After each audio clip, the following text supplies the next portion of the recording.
আউযু বিল্লাহি মিনাশ শাইতানির রাজিম। ফামান আযলামু মিম্মান কাযযাবা আলাল্লাহি ওয়া কাযাবা বিস-সিদক ইয আলাইসা ফি জাহান্নামা মাসওয়াল লিল কাফিরিন। আল্লাহ বলেন, কে বড় জালেম ওই ব্যক্তি চেয়ে যারা আল্লাহর উপরে মিথ্যা চাপায় এবং অকাযবা বিস-সিদক এবং সত্যকে মিথ্যা সাব্যস্ত করে। এই যে জাহু, যখন এই সত্য তার কাছে আসে, এর চেয়ে যে বড় জালেম কে? আলাইসা ফি জাহান্নামা মাসওয়াল লিল কাফিরিন। জাহান্নামের ঠিকানা কি জাহান্নামের মধ্যে নয়? প্রশ্নবোধক। জাহান্নামের ঠিকানা মানে কাফেরদের ঠিকানা কি জাহান্নামে নয়? অবশ্যই তাদের ঠিকানা জাহান্নামে। তো এখানে আল্লাহ বলেন, কে বড় জালেম ওই ব্যক্তির চেয়ে যে আল্লাহর উপরে মিথ্যা চাপায়। কি মিথ্যা? যে আল্লাহর ছেলে আছে, আল্লাহর মেয়ে আছে, ঈসা আলাইহিস সালাম আল্লাহর পুত্র, ওজাইর আলাইহিস সালাম আল্লাহর পুত্র, ফেরেশতারা আল্লাহর কন্যা। এগুলো আল্লাহর উপরে মিথ্যা চাপানো হচ্ছে।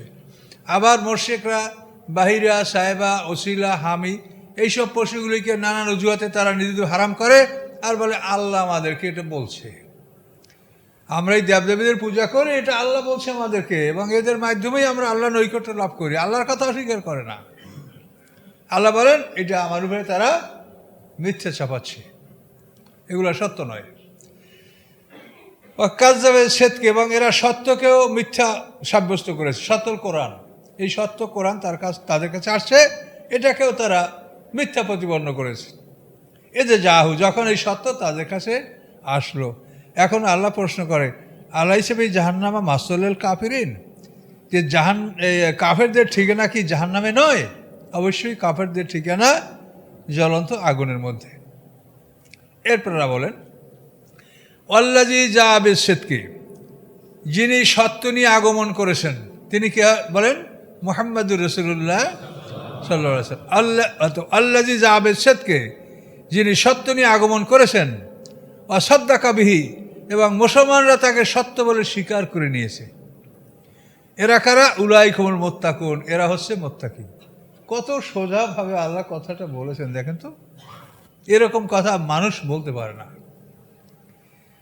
যে যিনি সত্য নিয়ে এসেছেন, বা সাদ্দাকা বিহি, এবং ইমানদাররা তাকে সত্য বলে স্বীকার করে নিয়েছে। এরা কারা? উলাইকুমুল মুত্তাকুন, এই লোকগুলো হলো মুত্তাকি। তাহলে এই কোরআনকে যারা সত্য বলে স্বীকৃতি দেবে তারা হবে মুত্তাকি। কিন্তু আমরা কোরআনের ধারে কাছে না আসে বাইরের থেকে আমরা মুত্তাকি বনে যাচ্ছি। এটা বড় দুঃখজনক কথা। মুত্তাকি হতে হলে কোরআনকে অনুসরণ করতে হবে, কিন্তু কোরআনকে দূরে রেখে আমরা মুত্তাকি হইলাম কি করে? সমাজের এই ব্যাধি দূর করার ক্ষমতা আমাদের নাই। আমরা শুধু বলছি মানুষকে।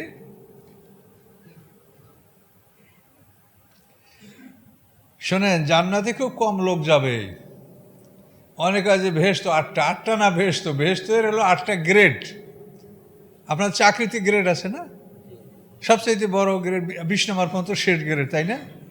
এদের কয়েক লক্ষ টাকা বেতন। তো এখন এই বেহেশতের হলো 8টা গ্রেড। এই 8টা গ্রেডে মানুষ বেহেশত লাভ করবে, আর দোজখের হলো 7টা গ্রেড। তো এখন বেহেশত 8টা মানে বেশি মানুষ বেহেশতে যাবে, এ কথা কিন্তু না। যারা বেহেশতে যাবে তারা 8টা গ্রেড পাবে। এক এক গ্রেডে খানা, দানা, স্ত্রী, বাসস্থান, মানে একটা বিরাট ব্যাপার, একটা ব্যবধান থাকবে। আল্লাহ বলেন, যে সত্য নিয়ে এসেছেন তিনি হলেন মুহাম্মাদুর রাসূলুল্লাহ সাল্লাল্লাহু আলাইহি ওয়াসাল্লাম, এবং এই সত্যকে যারা সত্য বলে স্বীকার করে নিয়েছে তারা হচ্ছে মুত্তাকি। তাহলে এই কোরআন সত্য, এই কোরআনকে সত্য বলে স্বীকার করলে তারা মুত্তাকি হবে। এই মুত্তাকিদের জন্য কি রয়েছে? লাহুম মা ইয়াশাউনা ইনদা রাব্বিহিম, তারা যা চাবে তাই রয়েছে তাদের রবের কাছে। তারা যা চাবে তাই। আপনি কি চাবেন বলেন? আপনি কি বিমান চাবেন, না হেলিকপ্টার চাবেন, না কি চাবেন? আপনি সাহাবী বলছেন, ইয়া রাসূলুল্লাহ, আমি ঘোড়া ভালোবাসি, আমি একটা ঘোড়া চাবো। আল্লাহ বলেন, তোমাকে ঘোড়া দিবে। একজন এসে বলে, ইয়া রাসূলুল্লাহ, আমি খুব উট ভালোবাসি, আমি উট নেব। আল্লাহ রাসূল বলেন, তোমাকে উট দেওয়া হবে। তুমি যা চাবে তাই তোমাকে দেওয়া হবে। এখন ওরা উট ঘোড়ার দেশের মানুষ, আপনারা আর এক দেশের মানুষ। কে কি চাবেন, যা চাবেন রবের কাছে তাই পাওয়া যাবে। এটা আল্লাহ ঘোষণা করেছেন। লাহুম মা ইয়াশাউনা ইনদা রাব্বিহিম। এরপরে আর কি থাকে বলেন? আপনি যা চাবেন তাই পাবেন, এরপরে কি আছে আর বলার? কোন কি চাবেন সেটা আপনি তো প্রস্তুত রাখেন, আমি এই চাবো। আপনার জন্য কত সুন্দরী স্ত্রী থাকবে, কত আপনি নেবেন, আপনি যা চাবেন তাই পাবেন। আল্লাহু আকবার। লাহুম মা ইয়াশাউনা ইনদা রাব্বিহিম যালিকা জাযাউল মুহসিনিন। আর এগুলি হচ্ছে সৎকর্মশীলদের পুরস্কার। যারা সৎকর্ম সম্পাদন করে, ভালো কাজ করে, আমলে সালেহ যারা করে, এটা তাদের পুরস্কার, আল্লাহ এটা দিবেন। আমলে সালেহ বলতে দুইটা, করা এবং না করা। যে কাজগুলি করতে আল্লাহ বলছেন এগুলো করা আমলে সালেহ, যে কাজগুলি আল্লাহ তাআলা নিষেধ করেছেন সেগুলি বর্জন করা আমলে সালেহ। এবং এই দুইটা সেকশনের জন্য আল্লাহ তাআলা প্রত্যেকটা মানুষকে দুটা করে বেহেশত দিবে। সূরা আর রহমানে আল্লাহ বলেছেন, ওয়ালিমান খাফা মাকামা রাব্বি জান্নাতান। আল্লাহর সামনে দাঁড়াতে হবে, এই কথাকে যারা ভয় করেছে তার দুটো জান্নাত, করার জন্য একটা জান্নাত আর না করার জন্য একটা জান্নাত। আপনাদের এই সময়ের মধ্যে এখন অনেক লোক সিনেমা হলে আছে, অনেক লোক নাট্যশালায় আছে, কিন্তু আপনার বন্ধু হয়তো ওদিকে গেল, আপনি এদিকে আসলেন। এই যে আপনার না যাওয়ার ব্যাপারে যে আপনি যে নফসের সাথে একটা সংগ্রাম করলেন যে আমি ওটা যাব না, হ্যাঁ, কেউ এখন পদ্মার পারে আছে, কিন্তু আপনি যে মনকে ফিরান যে আমি যাব না। এখানে আপনার অনেক যুবক আছেন যে আপনার সাথীরা কেউ পদ্মার পারে গেছে, কেউ পার্কে গেছে, কেউ হাইটেকে গেছে, আপনি গেলেন না। এই না যাওয়ার জন্য আপনার তো একটা অন্তরের একটা শক্তির বিরুদ্ধে লড়াই করতে হয়েছে। এই জন্য আপনি এই না করেও একটা জান্নাত পাবেন। এটা আল্লাহর কোরআনের ঘোষণা। লিইউকাফিরাল্লাহু আনহুম আসওয়াল্লাযী আমিলু। এবং আল্লাহ তাআলা তাদের খারাপ আমলগুলোকে ক্ষমা করে দেবেন। এমন কোনো মানুষ নাই যার মধ্যে কোনো ভুল ত্রুটি নাই। নবী রাসূলদেরও ভুল ত্রুটি হতে শুরু করে, তখন আল্লাহ সংশোধন করে দেন সাথে সাথে, কিন্তু ভুল ত্রুটি নাই এমন কেউ, বাবা আদম থেকেই এই ভুলটা চলে আসছে। আদম আলাইহিস সালাম তো ভুল না করে পারতেন, কিন্তু এটা হলো আমাদের যে আমাদের যে নেচার, আমাদের পরিচয়, এতে আমাদের আদম থেকে আরম্ভ করে সকল মানুষের মধ্যেই ভুল ত্রুটি পরিলক্ষিত হচ্ছে। দেখেন আমাদের রসুলের ব্যাপারে সূরা তাহরিম আছে না কোরআনে? বলছেন আল্লাহ, ইয়া আইয়ুহা রাসূল লিমা তুহাররিমু মা হাল্লাল্লাহু লাক। হে রাসূল, আল্লাহ তাআলা আপনার জন্য হালাল করেছে, তা আপনি হারাম করলেন কেন? এভাবে প্রত্যেকেরই ভুল হতে শুরু করলে নবী রাসূলকে সাথে সাথে সংশোধন করে দেন। মূসা আলাইহিস সালাম ঘুষি মারছে, কিপ্তিকে মেরে ফেলছে, এটা ভুল হয়েছিল তার, আল্লাহ ক্ষমা করেছেন। তবে ইব্রাহিম আলাইহিস সালামের জীবনে এই ধরনের কিছু ত্রুটি দেখা যায় না। নবী রাসূলদের জীবনীতে সব কোরআনে আছে, কিন্তু ইব্রাহিম আলাইহিস সালাম জাতির পিতা, মানব জাতির ইমাম। ইব্রাহিম আলাইহিস সালামের জীবনে এরকম আমাদের নজরে কোনো আসে না, তার জীবনীটার মধ্যে কোনো ত্রুটি আমাদের নজরে আসে না। তিনি এমন এক পয়গম্বর। ইব্রাহিম আলাইহিস সালামকে যখন আগুনে ফেলার জন্য ওরা প্রস্তুত এবং তাকে বেঁধে আগুনে ফেলায়, তখন জিবরাইল, মেকাইল, বাতাসের হাওয়া, ফেরেশতা সবই আসছিল, ইব্রাহিম আলাইহিস সালাম সবাইকে ফেরত দিয়েছেন। কিন্তু জাকারিয়া আলাইহিস সালাম, সে একজন নবী, কিন্তু তাকে একটা গাছ বলল যে তুমি আমার মধ্যে ঢোকো, ইহুদিরা তোমাকে ঘিরে ফেলছে। উনি গাছের মধ্যে ঢুকলেন, ওরা করাত দিয়ে গাছ ছিঁড়ে ওনাকে হত্যা করে ফেলবে। তাহলে এখন জাকারিয়া আলাইহিস সালাম নবী আর ইব্রাহিম আলাইহিস সালাম নবী। তো ইব্রাহিম আলাইহিস সালাম জাতির পিতা, মানব জাতির ইমাম, তিনি মানব জাতির আদর্শ, তার শরিয়ত কিয়ামত পর্যন্ত চালু থাকবে এবং নবী রাসূলদের জীবনী বিকৃত হবে না। এটা আমি আপনার কোরআন থেকে বলছি। নবী রাসূলদের জীবনী এটা বিকৃত করতে পারবে না, তার কারণ নবী রাসূলদের জীবনী হচ্ছে তার কেতাবের বাস্তব রূপ। আমাদের মুহাম্মদ সাল্লাল্লাহু আলাইহি ওয়াসাল্লামের জীবনীটা কি? এই কোরআনের একটা বাস্তব রূপ, খুলুকুল আযীম। সিদ্দিককে জিজ্ঞাসা করা হয়েছে রাদিয়াল্লাহু তাআলা আনহু যে রাসূলের চরিত্র কি? তো আল্লাহ বলছেন, ইন্নাকা আলা খুলুকিন আযীম, আপনি শ্রেষ্ঠ চরিত্রের উপর প্রতিষ্ঠিত। এখন খুলুকুল আযীম কি? সিদ্দিক বলেন খুলুকুল আযীম হচ্ছে কোরআন। খুলুকুল আযীম, শ্রেষ্ঠ চরিত্র হচ্ছে কি? কোরআন। তো নবী রাসূলদের জীবনী হচ্ছে তার উপরে যে কেতাব আসে ওই কেতাবের বাস্তব রূপরেখা। এই জন্য নবী রাসূলদের চরিত্রে বা তাদের জীবনীতে মানুষ ভুল ঢুকাতে পারে না। অনেকেই কিন্তু এটা একটা ফেতনা সৃষ্টি করে যে আল্লাহ রাসূল কেমন করে নামাজ পড়ছে, তা আমরা এত পরে কেমন করে জানবো। এটা কিন্তু একটা শয়তানি অসহসা। আল্লাহ রাসূল যেভাবে নামাজ পড়ছেন সেভাবে নামাজই আমাদের সমাজে প্রতিষ্ঠিত আছে। যেহেতু রাসূলের জীবনীতে কোনো ভুল ঢুকাতে পারবে না কেউ। কাজে এই জন্য এগুলির ব্যাপারে সন্দেহ করা এটা অসওয়াসা, এই সন্দেহ যেন আপনাদের অন্তরে না আসে।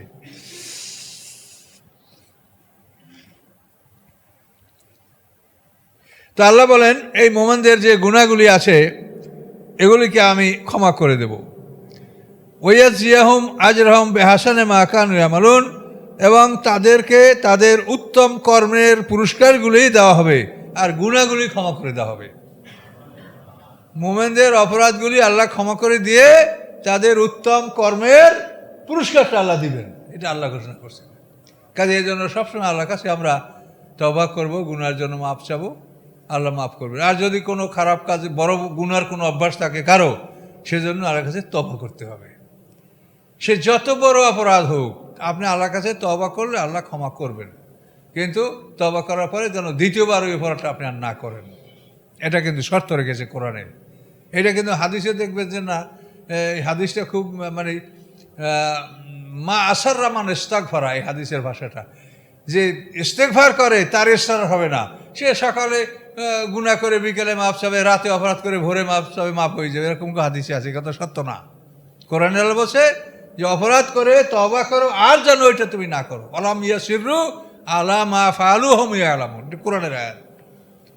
ইউসিরু মানে পুনঃ করা, ওটা রিপিট করা, যে অপরাধটা সে করেছে তওবা করেছে ওটা যেন পুনরায় সে না করে, তাহলে আপনি ক্ষমা পাবেন।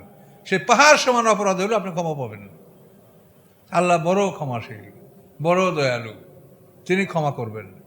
দেখেন আপনারা এই যে খালিদ ইবনে ওলীদ, যার নেতৃত্বে আল্লাহ রসুলের ওহুদে যে যে ক্ষতবিক্ষত আল্লাহ রসুল হলেন, তার দান্দার শহীদ হলো, কাঁধে তলোয়ার আঘাত লাগলো, গর্তের মধ্যে পড়ে গেলেন, তা যে যত কিছু এ কিন্তু খালিদ ইবনে ওলীদের নেতৃত্বে হয়েছে। খালিদ ইবনে ওলীদ 200 ঘোড়সওয়ার নিয়ে উহুদ প্রান্ত থেকে মানে আল্লাহ রসুলকে পিছন থেকে আক্রমণ করে এই বিপদটা ঘটিয়েছিল। তো সেই খালিদ ইবনে ওলীদ ইসলাম গ্রহণ করার পরে আল্লাহ রসুলই তো তাকে সাইফুল্লাহ উপাধি দিয়েছেন, আল্লাহর তরবারি। তাহলে দেখেন আল্লাহ তাআলা কত ক্ষমা করে। আমার এক স্যার বলছিলেন যে আরবের লোকের সাথে আমরা ভালো।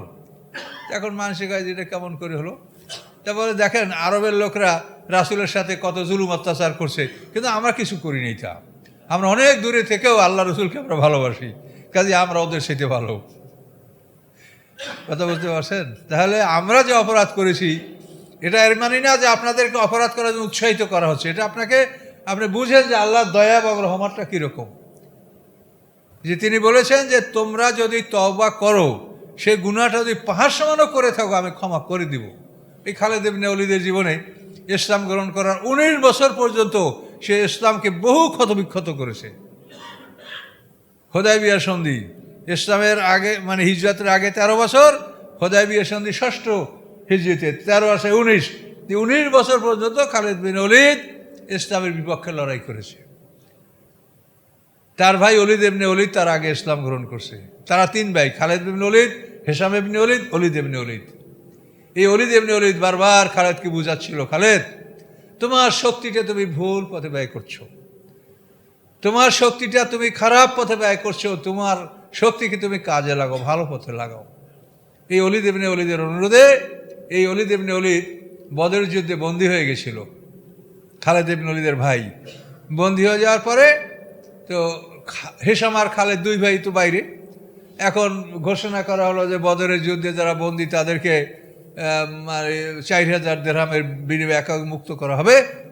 তখন ওরা 2 ভাই চিন্তা করলো যে আমাদের ভাই ওলীদ বন্ধ হয়েছে, এখন বন্দী হয়েছে, আমরা কি করব। তো হিশাম আর খালিদ 2 ভাই গেল। এখন খালিদ রেগে গেল যে তুই কাপুরুষ, তুই বন্দী হবি কেন, তুই যুদ্ধ করে মরবি না হয় জিতবি, ওকে আমি টাকা দিয়ে সারাবো না। খালিদ এরকম ক্ষিপ্ত হয়ে গেল। তো হিশাম বলে যে খালিদ আমাদেরও ভাই, যদি তুই না করো তো আমি একাই এটা পরিশোধ করব। শেষ পর্যন্ত খালিদও রাজি হলো। তো খালিদ রাজি হওয়ার পরে 2 ভাই মিলে মুক্তিপণটা দিল, দিয়া ভাইকে মুক্ত করলো। ওলীদ মুক্ত হওয়ার পরেই কালেমা লা ইলাহা ইল্লাল্লাহু মুহাম্মাদুর বলে মুসলমান হয়ে গেল।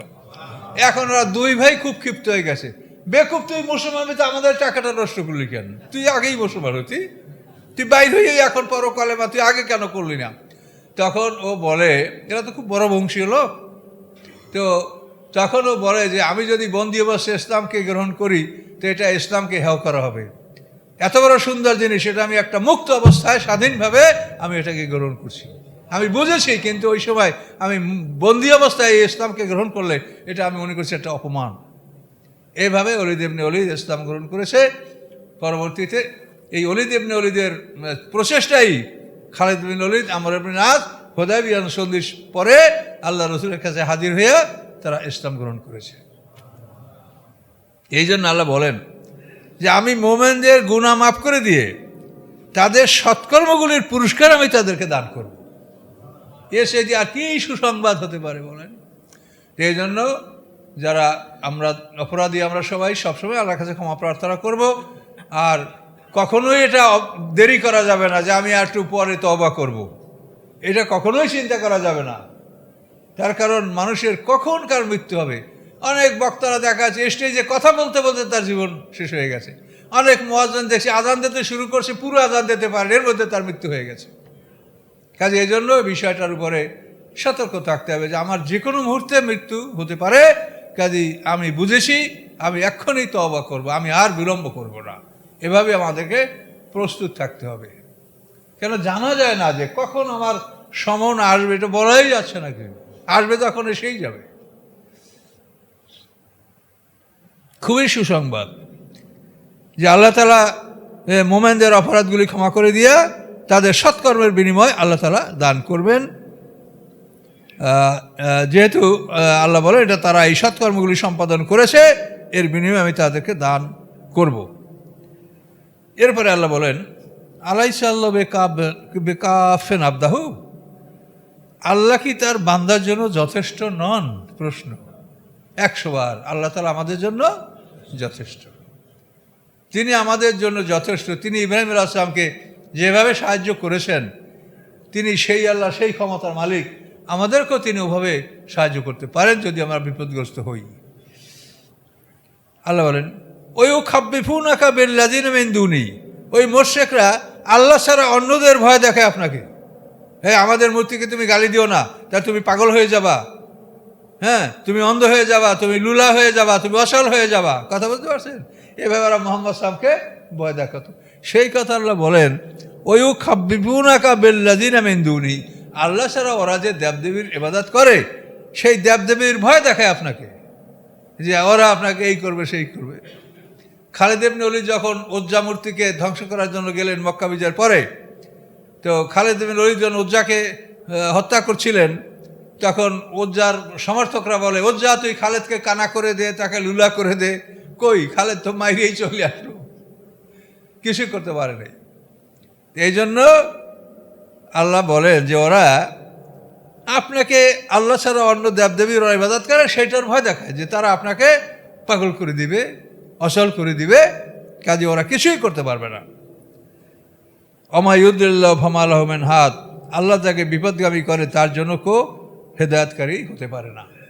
তা আল্লাহ বিপদগামী করে তো তাদের কর্মফলে, তাদের চাহিদার কারণে। আল্লাহ ইচ্ছা করে কাউকে বিপদগামী করেন না। আমরা ইচ্ছা করলে তারপর আমাদেরকে সেই কাজ করার আল্লাহ তৌফিক দান করেন। অমাইহাদিল্লাহ ফামালাহু মিন মুদিল্লিন, আবার যাকে আল্লাহ হেদায়েত দান করেন তাকে কেউ বিপদগামী করতে পারে না। আল্লাহ তাআলা মোমেন বান্দার দেহ এবং মনের মধ্যে প্রতিবন্ধক হয়ে যান। এই মোমেন বান্দা যদি খারাপ কাজ করতে চায়, আল্লাহ তো এটা করতে দিবে না। এটা একেবারে সরাসরি করে বেড়াচ্ছে। ইয়াহুলু বাইন ওয়ান্নাল্লাহ ইয়াহুলু বাইনাল মারএ ওয়া কলবিহি, মার মানে মানুষ, আর কলব হলো অন্তর। মানুষের দেহ এবং মন এর মাঝখানে আল্লাহ তাআলা প্রতিবন্ধক হয়ে যান। যে মানুষের একজন মোমেন যখন একটা খারাপ কাজের চিন্তা করে, তখন আল্লাহ তাআলা প্রতিবন্ধক হয়ে তাকে ওখান থেকে ফিরিয়ে নিয়ে আসেন। মোমেনের মানুষদের খারাপ পরিকল্পনা আসতে পারে যে আমি এইটা করবো, অমুককে ভালোবাসবো, অমুককে এই করবো, বা অমুকটা লুট করবো, অমুকটা আত্মসাৎ করবো, এরকম মোমেনের অন্তরে আসতে পারে। কিন্তু আল্লাহ মোমেনের অন্তরে দেহ এবং মনের মধ্যে প্রতিবন্ধক হয়ে মোমেনকে আল্লাহ ফিরিয়ে রাখে। এই জন্য আল্লাহ কথা বলছেন মা ইয়াহদিল্লাহু ফামালাহু মিন মুদিল্লিন, আল্লাহ যাকে হেদায়েত দান করে তাকে কেউ বিপদগামী করতে পারে না। আলাইসাল্লাহ আজিজেন ইন্তেকাম, আল্লাহ কি এমন নন যে তিনি পরাক্রমশালী এবং কঠিন প্রতিশোধ গ্রহণকারী? আল্লাহ যখন প্রতিশোধ গ্রহণ করবে তো এমনভাবে করবে যেটা আপনি চিন্তা করতে পারেন না।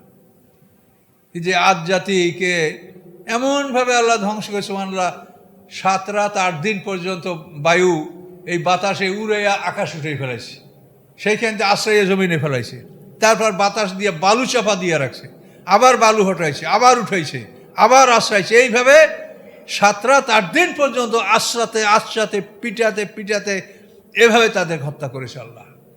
আল্লাহ বলেন কেমন আমি পাকড়াও করি এটা তোমরা দেখে নাও। আল্লাহ তাআলা বলেন আজিজেন, তিনি পরাক্রমশালী, এবং জিনতেকাম, কঠিন প্রতিশোধ গ্রহণকারী। আল্লাহ রসুলের সাথে নবীদের সাথে বেয়াদবি করবা? ইয়া আলাইহিস সালামকে হত্যা করার পরে তার রক্তের উপরে হাজার হাজার বনী ইসরাঈলদেরকে কতল করছে সেনাপতি বায়ুর জাজান। আপনারা জানেন না সে ইতিহাস? এই হলো আল্লাহর প্রতিশোধ গ্রহণ করা। ইয়াহিয়া আলাইহিস সালামকে একা পাইয়া হত্যা করেছ, এখন মজাটা বোঝো। ইয়া আলাইহিস সালামের রক্তটা সেখানে ফুটতে ছিল, সেইখানে ঝাঁকে ঝাঁকে বনী ইসরাঈলকে এনে সেনাপতি বায়ুর জাজান, তার বাদশার নাম সাকারিব বা সানজারিব, তো এই বায়ুর জাদান সেনাপতি ওইখানেই সব মানুষকে হত্যা করছিল। আল্লাহ বলেন আমি কঠিন প্রতিশোধ গ্রহণকারী, কাজে আমার বান্দার উপরে জুলুম করবা, আমার নবী রাসূলদের উপরে অত্যাচার করবা, আমি কঠিন প্রতিশোধ গ্রহণকারী, কাউকে আমি ছাড়বো না। দুনিয়াতে তো এই শাস্তি, পরকালে রয়েছে অনন্তকালের শাস্তি।